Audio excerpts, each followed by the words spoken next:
Olá, boa tarde. Mais uma vez estamos aqui reunidos no podcast No Seu Tempo, um podcast de espiritualidade e espiritismo.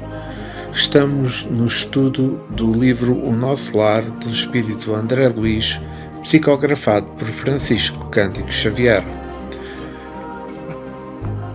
Vamos dar início ao estudo do 13º capítulo. No capítulo anterior, o 12º, falámos sobre o egoísmo, sobre as máculas espirituais, a finalidade do sofrimento, o entendimento humano sobre a vida após a morte, a vida futura, o céu, o inferno, o purgatório, o umbral, missões de auxílio e programação reencarnatória, o pensamento, formas de pensamento e a sintonia. Neste 13º capítulo vamos abordar temas como a medicina da alma, o perispírito, o egoísmo, a perfeição dos desígnios de Deus, a compaixão, a ligação afetiva nas relações familiares, a proteção espiritual, o socorro espiritual, o trabalho e a conquista de cooperação, o Bom Zora. 13º capítulo, no gabinete do ministro. André Luiz descrevia: com as melhores crescentes surgia a necessidade de movimentação e trabalho. Decorrido tanto tempo, esgotados anos difíceis de luta, volvia-me o interesse de afazeres que enchem o dia útil de todo homem normal no mundo. Incontestável que havia perdido excelentes oportunidades na Terra, que muitas falhas me assinalavam o caminho. Agora, porém, recordava aos 15 anos de clínica, sentindo um certo vazio no coração. Identificava-me a mim mesmo como vigoroso, agricultor, em pleno campo, de mãos atadas, impossibilitado de atacar o trabalho. Esta parte é importante e eu coloco a seguinte questão, em que André Luiz menciona, após anos difíceis de luta, que novas dificuldades enfrentava então André Luiz na vida espiritual. Bem, é que ele, vivendo num hospital e desejoso de ser útil, tinha a consciência da sua incapacidade de atuar como médico naquela esfera estranha aos seus conhecimentos clínicos terrenos. Identificava-me a mim mesmo como vigoroso agricultor em pleno campo, de mãos atadas, impossibilitado de atacar o trabalho. É isto realmente que demonstra que ele quer fazer o seu trabalho, ele quer ser médico, mas de qualquer das formas ele não tem ainda a capacidade para o ser no mundo espiritual.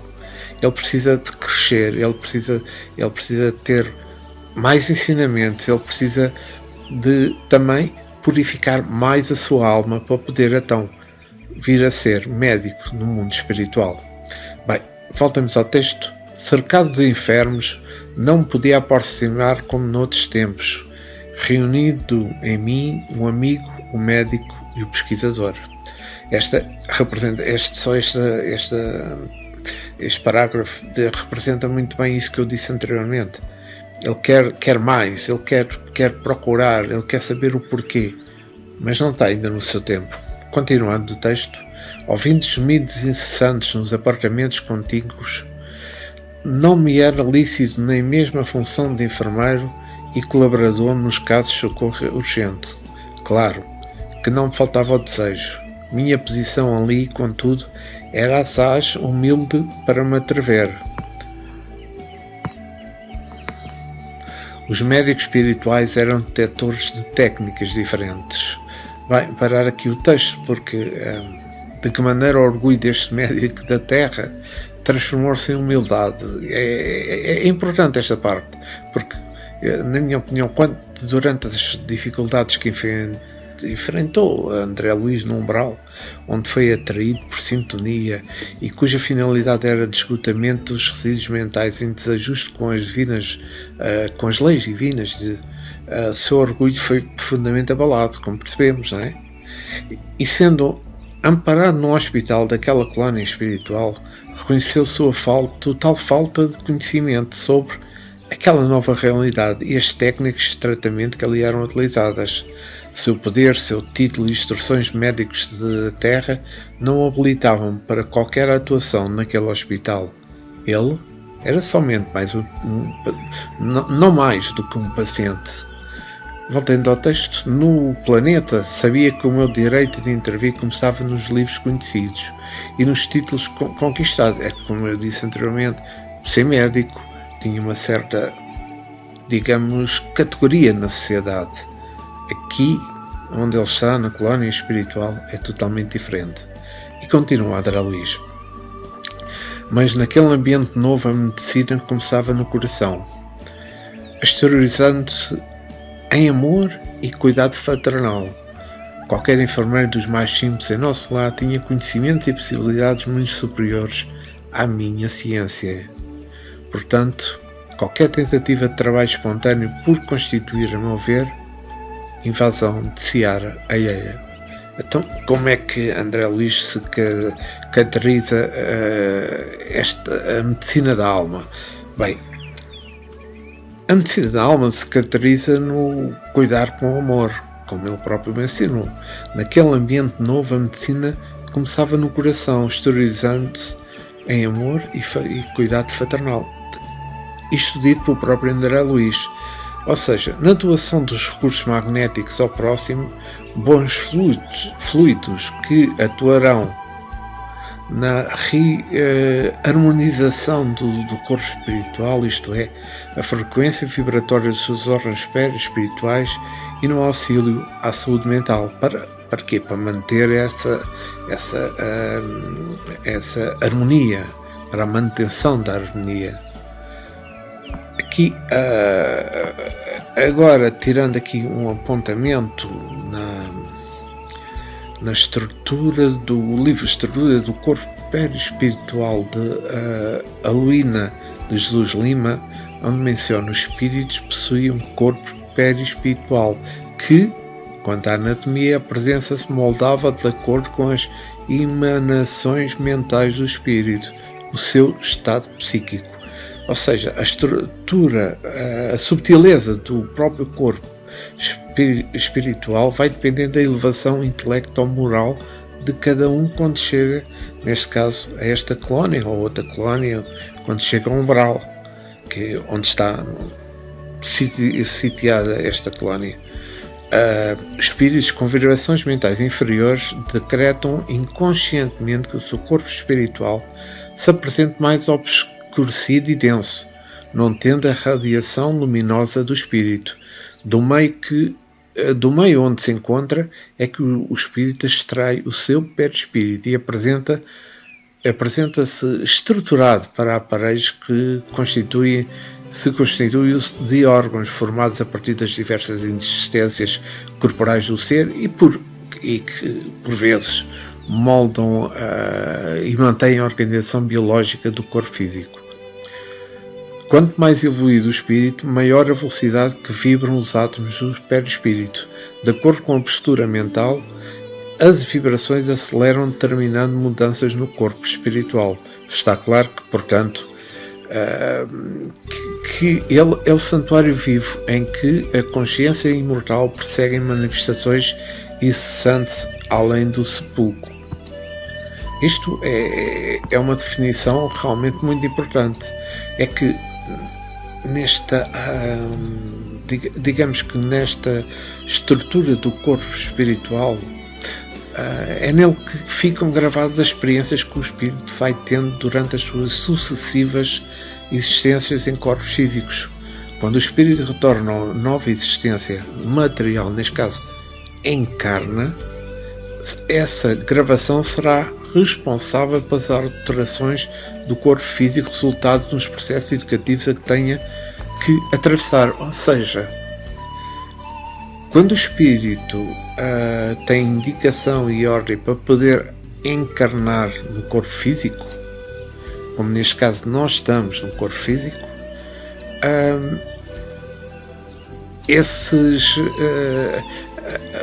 o corpo espiritual resulta nos processos que nós já tínhamos gravados nas diversas reencarnações que tivemos, do tratamento que fizemos com o nosso corpos físicos, a nossa evolução, tudo isso conta para processos educativos que nós tínhamos que atravessar. É muito importante esta parte, muito. Voltamos ao texto. No apuro de tais dificuldades, Lisias era um amigo indicado às minhas confidências de irmão. Interpelado, esclareceu: por que não pedir o socorro de Clarencio? Atende-lo-á por certo. Peça-lhe conselhos, diz Lisias para André Luís. Ele pergunta sempre por sua pessoa e tudo fará a seu favor. Com estas palavras, animou-me grande esperança. Consultaria o ministro do auxílio. Iniciando, contudo, as providências, fui informado de que o generoso benfeitor somente poderia atender na manhã seguinte, no gabinete particular.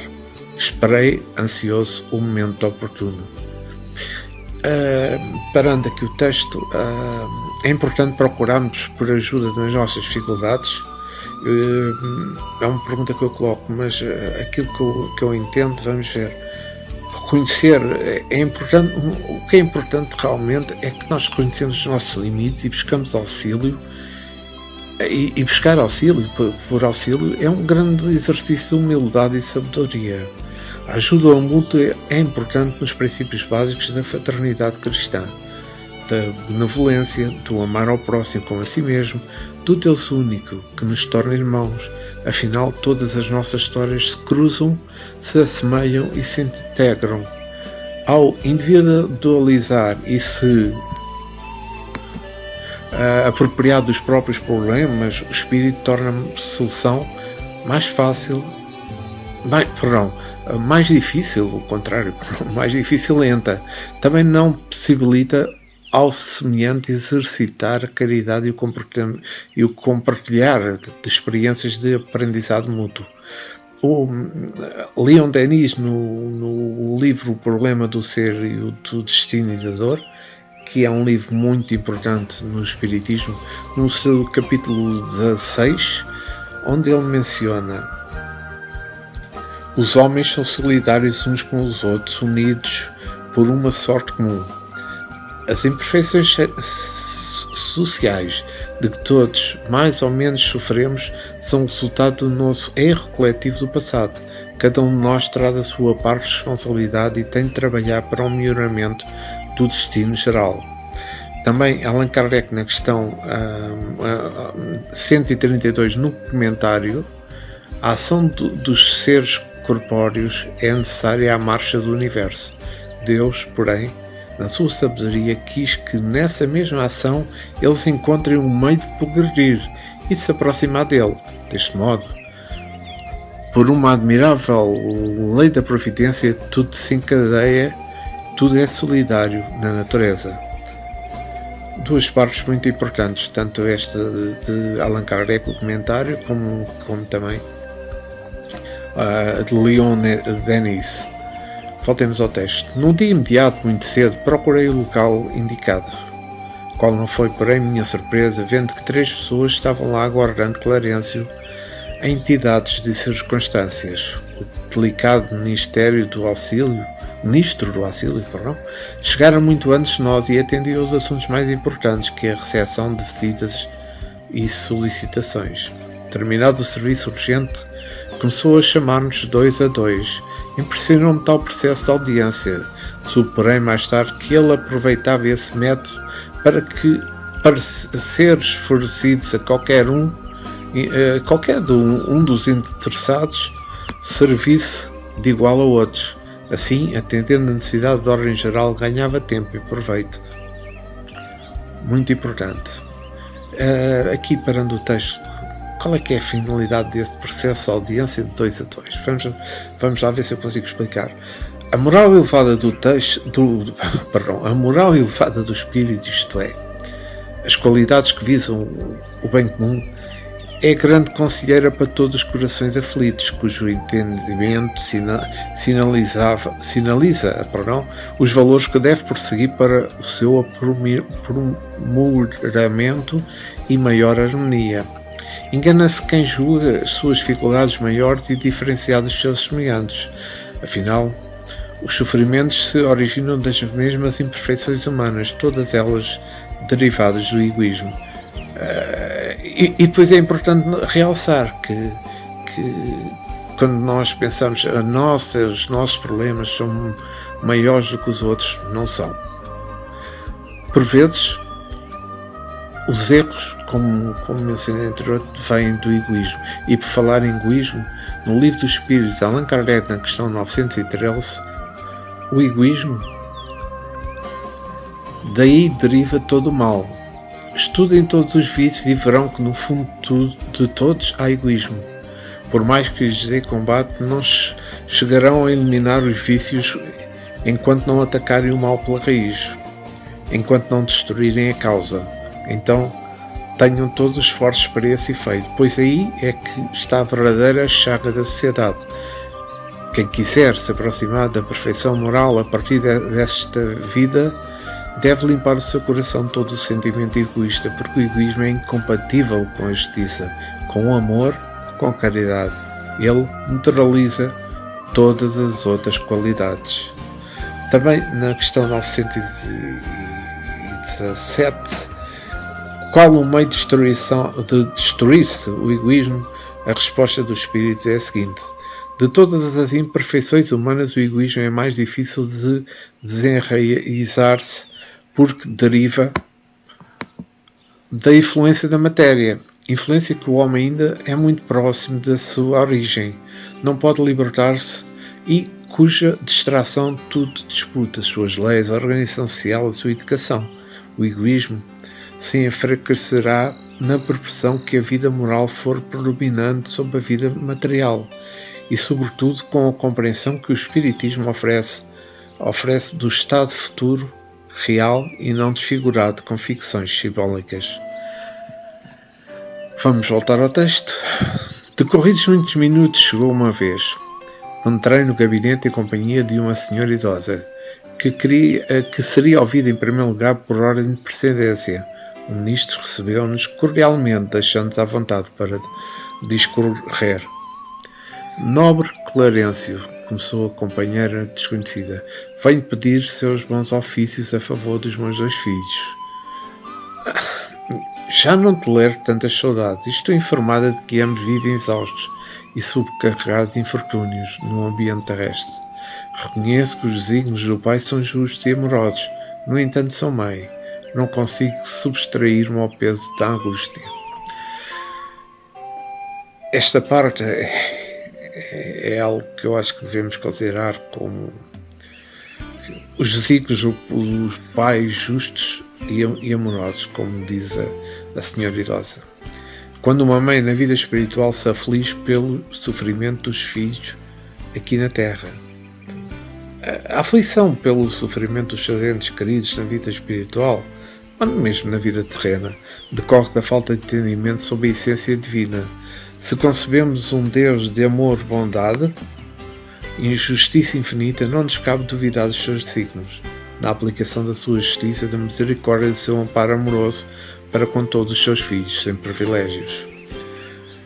Allan Kardec, no Evangelho segundo o Espiritismo, no capítulo 5, item 3, desde que se admita a existência de Deus, só se pode concebê-lo em perfeições infinitas.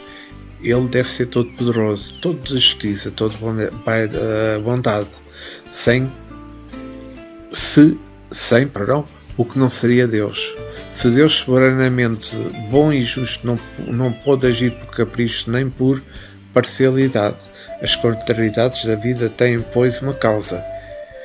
E uma vez que Deus é justo, essa causa deve ser justa. Voltando novamente ao texto, e a própria, falando sobre a senhora idosa, continuava André Luís, e a pobre criatura se desfez ali mesmo, em copioso pranto. O ministro dirigiu um olhar de fraternidade, embora conservando de intacta a energia pessoal, respondeu bondoso: mas se a irmã reconhece que os desígnios do Pai são justos e santos, o que me cabe fazer? Ora, aqui está. Qual é que é a finalidade da ligação emocional entre os espíritos durante a passagem terrena? As afinidades, as relações familiares e afetivas durante a encarnação reforçam os princípios da fraternidade. No entanto, o entendimento espiritual da existência vai estreitando os laços de amor com maior liberdade, com maior compreensão das experiências terrenas e, consequentemente, desapego à materialidade das relações. Novamente, falando sobre o Evangelho segundo o Espiritismo de Allan Kardec, onde está mencionado que Deus não faz nada inútil, pois suas leis todas são soberanamente sábias. Pela reencarnação do mesmo globo, ele quis que os mesmos espíritos, pondo-se novamente em contacto, tivessem a oportunidade de reparar seus danos recíprocos. Além disso, por meio das relações anteriores, Deus quis estabelecer, sob a base espiritual, os laços de família e apoiar, numa lei natural, os princípios da solidariedade, da fraternidade e da igualdade. Portanto, eu coloco a seguinte questão: é justo sofrer pelas dores, problemas e dificuldades que passam os nossos entes queridos? Esta pergunta que coloco é um pouco... é muito subjetiva, mas eu vou tentar chegar onde quero. André Luís define bem o tipo de emoção que devemos nutrir diante do sofrimento do nosso próximo e de todos os entes queridos, ao relatar que o ministro dirigiu-lhe um olhar de fraternidade, embora conservando intacta a sua energia pessoal. É nesse sentido de compaixão, ser fraternal sem desarmonizar-se. Afinal, compreendendo as razões educativas dos sofrimentos, não nos cabe abá-los, mas sim auxílio efetivo de amparo, assistência, compreensão, incentivo, inteligência. A compaixão é a virtude que mais vos aproxima dos anjos. É a irmã da caridade que vos conduz a Deus. Deixai que o vosso coração se enterneça ante o espetáculo da miséria e dos sofrimentos dos vossos semelhantes. Esta parte, que é uma parte tirada do Evangelho segundo o Espiritismo, capítulo 13, item 17, vossas lágrimas são um bálsamo que lhes derramais das feridas. E quando por bondosa simpatia chegais a lhes proporcionar a esperança e a resignação, que encantos não experimentais. Tem um certo amargor, é certo, esse encanto, porque nasce ao lado da desgraça, mas se não possui a ilusão dos prazeres terrenos, também não nos traz a angustiantes decepções do vazio que eles deixam atrás de si. Há uma suavidade penetrante que alegra a alma, a compaixão. Uma compaixão bem sentida é amor. Amor é devotamento. Devotamento é o esquecimento de si mesmo. E esse esquecimento, essa renúncia em favor dos infelizes, é a virtude por excelência a que em toda a sua vida praticou o divino Messias e ensinou na sua doutrina tão santa e tão sublime. Quando esta doutrina for restabelecida na sua pureza primitiva, quando todos os povos se submeterem, ela tornará feliz a terra, fazendo que reinem aí a concórdia, a paz e o amor. O sentimento mais apropriado a fazer que progredais, domando em vós o orgulho e o egoísmo, aquele que dispõe vossa alma à humildade, à beneficência e ao amor ao próximo, é a compaixão. A compaixão que vos comove até às entranhas, à vista dos sofrimentos dos vossos irmãos, e vos impele a lhes estender a mão para socorrê-los e vos arranca lágrimas de simpatia. Nunca, portanto, abafeis nos vossos corações essas emoções celestes. Não procedais como esses egoístas e endurecidos que se afastam dos aflitos, porque o espetáculo das suas misérias lhes perturbaria por instantes a existência feliz. Também conservando-vos indiferentes quando puderes ser úteis. A tranquilidade comprada à custa de uma indiferença culposa é a tranquilidade do mar morto, no fundo, de cujas águas se escondem o lodo apodrecido e a corrupção. Quão longe, no entanto, se acha a compaixão de causar o distúrbio e o aborrecimento que se apavora o egoísta. Sem dúvida, ao contacto da desgraça do próximo, a alma, voltando-se para si mesma, experimenta um entremecimento natural e profundo, que põe em vibração todo o ser e abala penosamente. Grande, porém, é a compensação quando chegais a dar coragem e esperança a um irmão infeliz, que se enternece ao aperto de uma mão amiga, cujo olhar úmido de emoção e de reconhecimento para vós se dirige docemente, antes de se fixar no céu em agradecimento por ter enviado um consolador, um amparo. A paixão é um melancólico, mas celeste precursor da caridade, primeira das virtudes que a tem por irmã e cujos benefícios ela prepara e enobrece. Este é um excelente apontamento que eu pelo menos assim considero, do Evangelho segundo o Espiritismo, sobre este tema. Voltando ao texto, onde a senhora idosa continua. Desejava, replicou aflita, que me concedesse recursos para protegê-los eu mesma nas esferas do globo. Mas o ministro menciona: minha amiga, disse o benfeitor amorável, só no espírito de humildade e trabalho é possível a nós nos proteger, a nós outros proteger alguém. Que me diz de um pai terrestre que desejasse ajudar os filhinhos, mantendo-se em absoluta quietação no conforto do lar? O pai criou o serviço e a cooperação como leis, que ninguém pode trair sem prejuízo próprio. Nada lhe diz a consciência nesse sentido? Ora, aqui vou parar e vou colocar esta questão. É possível conceder a um espírito a prioridade de auxiliar e proteger familiares pessoalmente na crosta terrestre? Bem, é possível, se houver merecimento do espírito que deseja ajudar esse ente querido. O pai criou o serviço e a cooperação, como diz o texto. No entanto, se o espírito está em desarmonia, age por conta própria, as consequências são danosas para ele e para os familiares que ressentem das energias de desequilíbrio em que estão envolvidos. Tais consequências infelizes são permitidas objetivando o aprendizado desse irmão espiritual para a necessidade de humildade e disciplina. Eu queria só referir no Livro dos Espíritos, Allan Kardec, na questão 514, no comentário, que diz o seguinte: os espíritos familiares se ligam a certas pessoas, neste caso pessoas encarnadas, por laços mais ou menos duráveis, para ajudá-las conforme o seu poder, a sua capacidade, muitas vezes limitada. São bons, mas às vezes pouco avançados. E mesmo um pouco irresponsáveis, ocupam voluntariamente dos detalhes da vida íntima e somente agem por ordem ou por permissão dos espíritos protetores. É o que acontece neste caso. Também na questão, aqui, a questão 491, qual é a missão do espírito protetor? No Livro dos Espíritos, isto.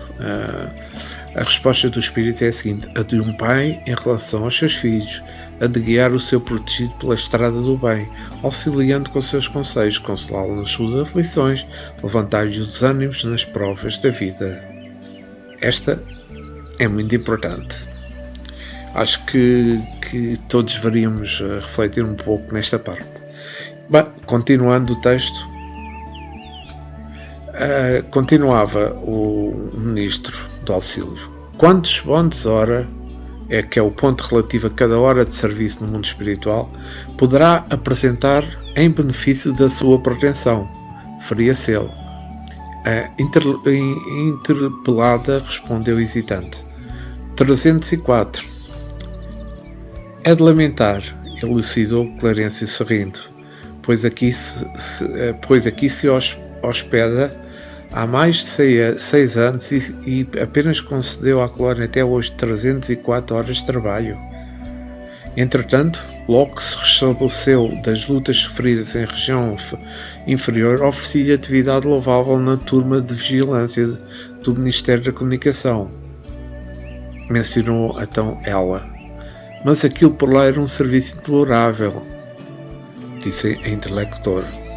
Uma luta incessante contra as entidades malfazejas. Era natural que não me adaptasse. Ora bem, esta parte, vamos aqui voltando a falar de que se trata, o que é o bónus hora. Bem, se observarmos os nossos estudos que o bónus hora trata-se de uma espécie de remuneração em nosso lar, com a finalidade de mensurar o tempo de dedicação dos servidores da glória nas diversas tarefas de cooperação lá oferecidas. Uma espécie de ficha de trabalho, digamos assim, que possibilita usufruir de alguns benefícios específicos, lembrando que naquela morada situam-se espíritos ainda vinculados às referências terrenas de existência. Ora,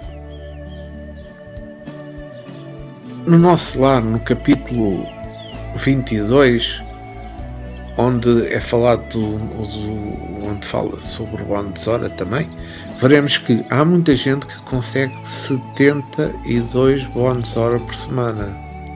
O tempo que em 6 anos poderia atingir algo em torno dos 3.700 bónus hora. Somente para ilustrar, que se compararmos a aquisição daquela irmã de 304 bónus hora a essa referência quantitativa que representa a atuação do espírito dedicado ao trabalho, pois podemos parecer que o empenho dela às tarefas deixou muito a deixar. Ora, não é propriamente uma moeda, mas uma ficha de serviço individual funcionando como valor aquisitivo. Cada habitante do nosso lar recebe previsão de pão e roupa. Previsões para pão e roupa, no que se refere ao estritamente necessário, mas os que se esforçam na obtenção de bónus hora conseguem prerrogativas na comunidade social. Cada um de nós, os que trabalhamos, deve dar no mínimo 8 horas de serviço útil nas 24 horas em que o dia se constitui. Os programas de trabalho por ano são numerosos e a governadoria no nosso lar permite 4 horas de esforço extraordinário ao que desejam colaborar no trabalho comum de boa vontade. Então, mas que tipo de atividade é realizada neste Ministério da Comunicação? Bem, vejamos.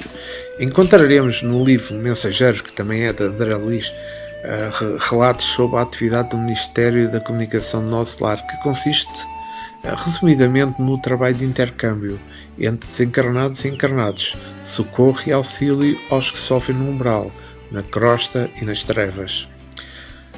Preparação para a reencarnação de espíritos que irão atuar como médios e doutrinadores na crosta terrestre. Dessa forma, é compreensível a necessidade de serviços de vigilância contra entidades malfazejas, como ela mencionou, oferecidos àquela senhora. Isso é muito importante, porque se não houver um empenho do ser em querer ajudar os outros, em querer evoluir moralmente, a estagnação não é nada benéfica. Clarencio continua imperturbável. Coloquei-a depois entre os irmãos da suportação nas tarefas generosas. Pior, exclamou a senhora. Aqueles apartamentos andam repletos de pessoas imundas, palavrões, indecências, misérias. Reconhecendo suas dificuldades, declarou o ministro, enviei-a a cooperar na enfermagem dos perturbados. Mas quem os tolerará, senão os santos? Inquiriu a pedinte rebelde. Fiz o possível, entretanto aquela multidão de almas veiadas assombra a qualquer um. Não ficaram por aí meus esforços, referiu o benfeitor sem se perturbar. Localizei nos gabinetes de investigação e pesquisas do Ministério do Esclarecimento e, contudo, talvez enfadada com as minhas providências, a irmã se recolheu deliberadamente aos campos de repouso. Era também impossível continuar ali, disse a impertinente. Somente encontrei experiências exaustivas, fluidos estranhos, chefes ásperos. Pois não, minha amiga, esclareceu o devotado e seguro orientador. O trabalho e a humildade são as duas margens do caminho do auxílio. Para ajudarmos alguém, precisamos de irmãos que se façam cooperadores, amigos, protetores e servos nossos. Esta parte do texto realmente é de alguém que quer pedir, mas não quer ter trabalho. Pois vejamos, o que é que seriam os campos de repouso? Bem, cenários onde o espírito não trabalhará, onde o espírito não trabalha, poderá ser abrigo. Abrigado neste caso. Percebe-se, portanto, que a livre escolha de ficar na atividade é respeitada. Porém, o benefício do próprio espírito dessa decisão, em algum momento, é abalada pelas necessidades que se apresenta. Novamente, no capítulo 22 do nosso lar, que iremos lá chegar proximamente, os inativos podem permanecer nos campos de repouso ou nos parques de tratamento, favorecidos pela intercessão de amigos. Entretanto, as almas vaporosas conquistam o bónus hora e podem gozar a companhia dos irmãos queridos no lugar consagrados ao entrenamento ou ao contacto de orientadores sábios nas diversas escolas de ministérios. Em geral, o que é que representa então experiências exaustivas, fluidos estranhos e chefes ásperos, como menciona aquela senhora idosa?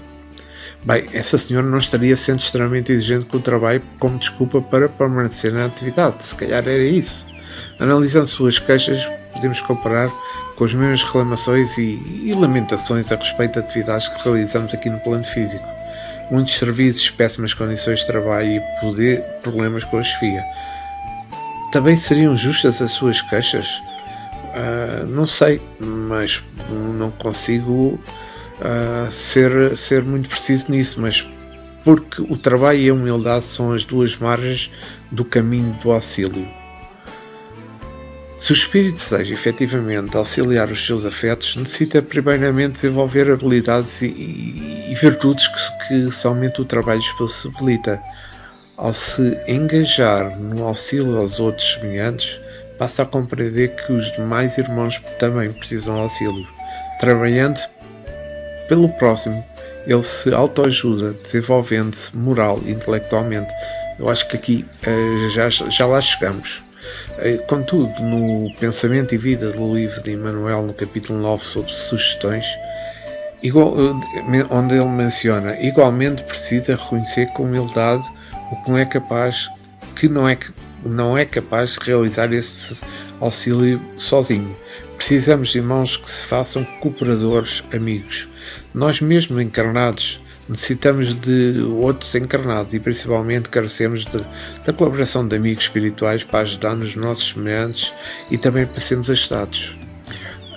Auxiliando a outros, quer dizer, sugerimos o auxílio em vosso favor, suportando com humildade as vicissitudes da caminhada regenerativa, atraímos paciência e solidariedade para connosco e todos aqueles que nos rodeiam, ajudando e ajudando-nos.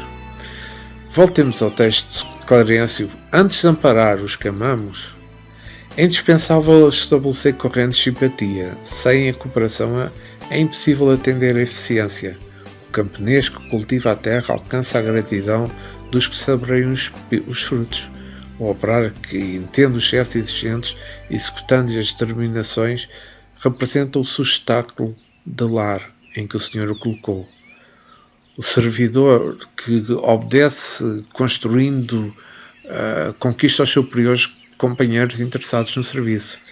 e nenhum administrador intermediário poderá ser útil aos que ama se não souber servir e obedecer nobremente.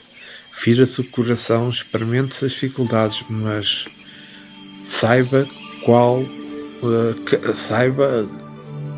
cada qual que o serviço útil pertence acima de tudo ao doador universal.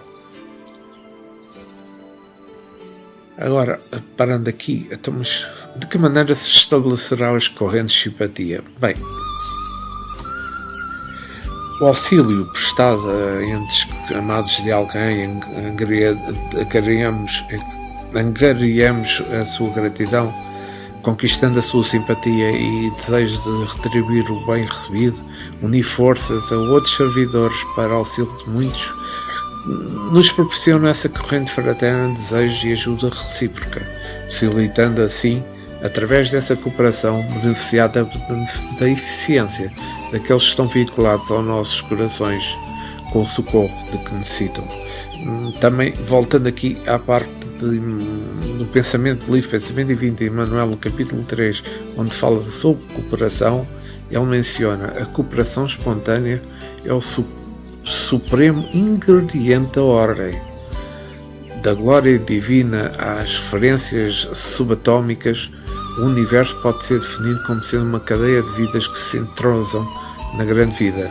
Cooperação significativa, obediência construtiva aos impositos da frente e o socorro oculto às privações da retaguarda. Quem ajuda é ajudado, encontrando-se em silêncio a mais segura forma de ajuste aos processos de evolução. Esta fase do texto é extremamente importante e dá-nos luz para aqueles que necessitam deste tipo de caminhos para poderem entender por si próprios, para poderem perceber que a forma que se pode ajudar. Então, mas o que é que se poderá significar esse? Fira-se o coração, experimente a dificuldade, mas saiba cada qual que o serviço útil pertence acima de tudo ao doador universal, como menciona este ministro do nosso lar. Bem, fechamos. As dificuldades de trabalho no campo exigem grandes sacrifícios, claro, não é? Todos sabemos, mas são compensadas por seus frutos e porque alimenta muitos. A tolerância para com um chefe exigente fere o coração, mas garante o emprego e o sustento do lar. Devemos, portanto, servir e obedecer novamente aos impositos das tarefas, gratos a Deus pela oportunidade que Ele nos concede de trabalhar em sua obra. Muito bem, voltemos ao texto. Depois de uma pausa, continuou. Que fará depois na terra se não aprendeu ainda a suportar coisa alguma, não devido à sua dedicação aos seus filhos queridos? Mas importa notar que haveria de compensar por lá, como mãe paralítica, vou repetir, mas importa notar que haveria de comparecer por lá com mãe paralítica incapaz de prestar socorro justo. Para que qualquer de nós alcance a alegria de auxiliar os amados, faz-se necessária a interferência de muitos, a que venhamos ajudar por nossa vez. Os que não cooperam não recebem cooperação. Isso é a lei eterna. Então, mas porquê é que ela agiria como uma mãe paralítica se fosse ajudar os filhos por conta própria, como menciona este ministro? Pois, no meu entender, para o socorro efetivo aos entes queridos é necessário, antes de tudo, temos equilíbrio, temos disciplina e preparação. Não basta somente termos uma boa intenção. Isso pode nos causar outras falhas. Se o desejo de eliminar os problemas dos filhos só acarretariam influências negativas no processo de reparação e educação daqueles espíritos, porque só ajudar também faz com que eles não tenham conhecimento de tudo e tenham a facilidade de tudo, ou seja, impotente diante das necessidades de várias movimentações que exigirão a cooperação de amigos, ela se tornaria mais uma a precisar de socorro. Penso que tenham entendido. Mas de qualquer forma, só para esclarecer um pouco mais, na Gênesis, capítulo 18, items 16 e 17, trabalhando para todos, cada um trabalha para si. Quando todos os homens estiverem convencidos de que Deus é o mesmo para todos e que esse Deus, soberanamente justo e bom, não pode querer nada de injusto e que o mal não vem dele, porém dos homens, todos se considerarão filhos do mesmo Pai e entenderão as mãos, não entenderão, pois se estenderão, que eu queria dizer, peço imensa desculpa, estenderão as mãos uns para os outros. E voltando ao texto, e se a minha irmã nada acumulou de seu para dar, continuou neste caso Florencio, é justo que procure a retribuição amorosa dos outros. Bem, mas como receber a colaboração imprescindível? Se ainda não semeou nem sequer a simples simpatia, volta aos cantos de repouso onde se abrigou ultimamente e reflita. Examinaremos depois o assunto com devida atenção. Sentou-se também inquieta, enxugando lágrimas copiosas. Em seguida o ministro fitou-me compassivelmente e falou: aproxime-se, meu amigo. Levantei-me, hesitando para conversar. Ora, aqui chegámos ao fim deste capítulo. Só queria falar aqui de uma coisa. Será que somente o Bom Tesoura resolveria o problema daquela senhora? Para um espírito habituado com o salário terreno, primeiramente o Bom Tesoura pode ser aparentemente um atrativo para as aquisições de interesse, mas o real valor está na realização do trabalho de colaboração, ou seja, educando o espírito, desenvolvendo as suas habilidades de convivência e preparando para uma nova encarnação num sentido mais fraterno e cooperativo. Espero que tenham gostado deste 13º capítulo. Foi muito importante, mais uma vez refiro que falamos de medicina da alma, recupera o espírito, o egoísmo, a perfeição dos desígnios de Deus, a compaixão, a ligação efetiva nas relações familiares, a proteção espiritual, o socorro espiritual, o trabalho e a conquista de cooperação e, claro, o Bom Tesoura. Muito obrigado por nos terem acompanhado neste podcast, o nosso tempo, onde estamos fazendo o estudo da obra de André Luiz, O Nosso Lar, psicografado por Francisco Cândido Xavier. Muito obrigado e voltemos para o 14º capítulo dentro de um par de dias. Muito obrigado por estar connosco.